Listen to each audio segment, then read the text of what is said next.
Diolch yn fawr iawn, Cyfarwydd. This Prime Minister once spoke of compassion and dignity for migrants and for defending free movement.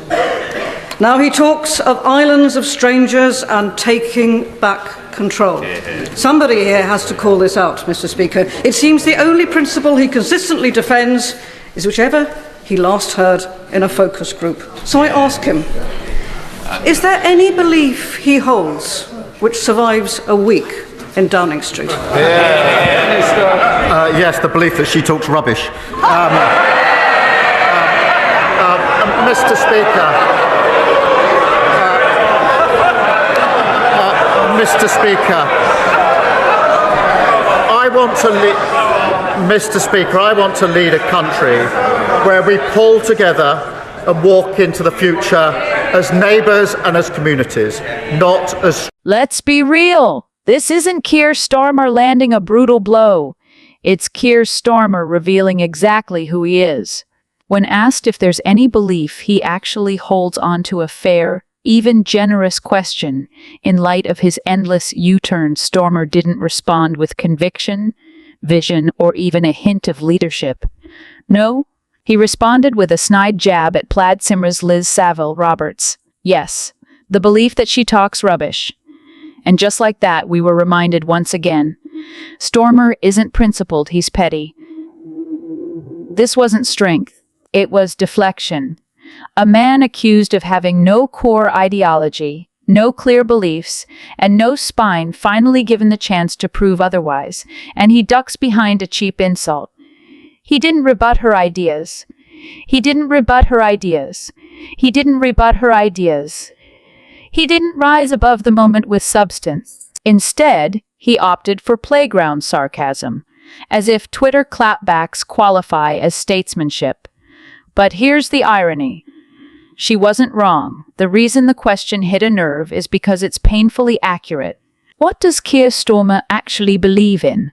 He's been for and against Brexit, for and against nationalisation, for and against student tuition fees. His moral compass spins faster than a weather vane in a tornado. Ask him on Monday and he'll say one thing. By Wednesday, that's not the position anymore. By Friday, who knows, depends on the polls. And this is the man who wants to lead the country. A man who treats genuine scrutiny as a nuisance and criticism as something to mock.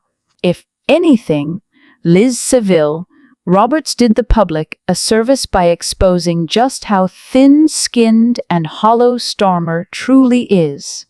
He wasn't offended by her words, he was terrified they might be true. And judging by his smug, evasive little quip, they absolutely are. So no, this wasn't a brutal slapdown. It was a tantrum in a suit. A hollow man lashing out when someone dares ask what he stands for, because deep down, he knows the answer is nothing. After a devastating set of local elections, are we beginning to see the real Cami? Earlier today, the Conservative leader was speaking to the GB News political editor Christopher Hope and made it crystal clear she's not letting the disgraceful family farm tax stay. We need to look after farmers. Food security is absolutely essential for this country. It's part of national security. And we have a government that doesn't understand farming. It doesn't understand rural communities like my constituency, for example, in Essex. They have no idea. She then took aim at Number 10's plan to reset the relationship between the UK and the EU, which effectively means dismantling the current Brexit deal and putting us back under the yoke of Brussels. If Keir Starmer starts rowing back on the instruction that the country gave us on Brexit, then we will reverse the changes he made. My worry is that when Labour negotiates, Britain loses. One of the key tests Mrs Badenoch has laid out is that there must be no backsliding on freedom of movement. If he starts new deals on free movement, we already have a huge immigration problem at the moment. We need to bring immigration down. If he does anything that brings free movement through the back door, we will reverse it. And now this is exactly what we need to be hearing from Mrs Badenoch. A full-throated defence of Brexit is vital if we're to win back those form switchers who are essential to winning back power at the next general election. If the Conservatives use their presence in Parliament to keep defending Brexit, I think Mr Farage may find that he's making more common cause with the Tories, and you never know what that could lead to. I don't doubt that Mrs Badenoch has a serious battle on her hands to get the Conservative Party back into power. It's not easy. However, if the Conservative leader keeps this clear messaging and latches on to the key issues of immigration and Brexit, I think there's a chance that we could see a revival of the Conservative Party. We just can't repeat the mistakes that were made in 1997 and spend over 10 years in opposition. The country cannot afford 10 years of socialism. Let's not forget that oppositions can and do have bruising times in local elections and then go on to win general elections. After all, in 2021, Keir Starmer's Labour Party lost so many seats, 327 council seats and a by-election, that he even thought of resigning. That would not have been so sensible, as he now finds he's the Prime Minister with a huge majority a few years later.